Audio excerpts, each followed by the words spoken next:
மரத்தினுடைய அலங்காரத்தை போலவும் அவனுடைய வாசனை லிபனோனுடைய வாசனையை போல இருக்கும்.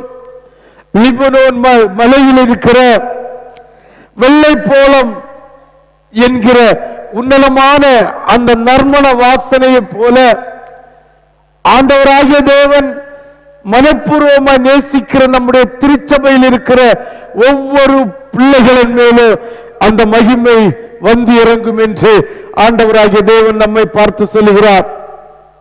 அவன் நிழலில் குடியிருக்கிறவர்கள் நிச்சயமாக ஆண்டவராகிய தேவன் மனப்பூர்வமாய் நம்முடைய திருச்சபையை நேசிக்கிறது நிமித்தம் நிழலில் குடியிருக்கிறவர்கள் போல நிழலில் குடியிருக்கிறவர்கள் திரும்புவார்கள்.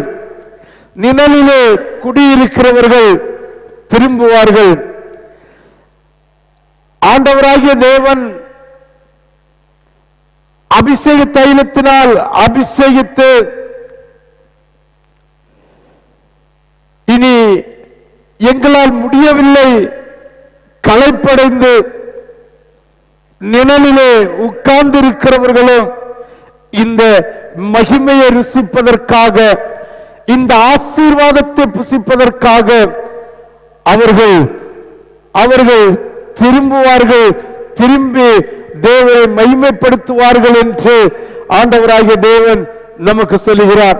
தானிய விளைச்சலை போல செழித்து தானிய விளைச்சலை போல செழித்து ஆண்டவராகிய தேவன் ஒரு வயலில் ஒரு தானியத்தை நட்டால் 100 மேனிக்கு விளைச்சலை செய்கிறது போல ஆண்டவராகிய தேவனுடைய அபிஷேகம் நம்முடைய பிள்ளைகளாகிய தேவனுடைய திருச்சபையின் ஒவ்வொரு குடும்பத்திற்கும் விளைச்சலை ஆசீர்வாதத்தை உண்டு பண்ணுவேன் என்று ஆண்டவராகிய தேவன் வாக்கு தருகிறார்.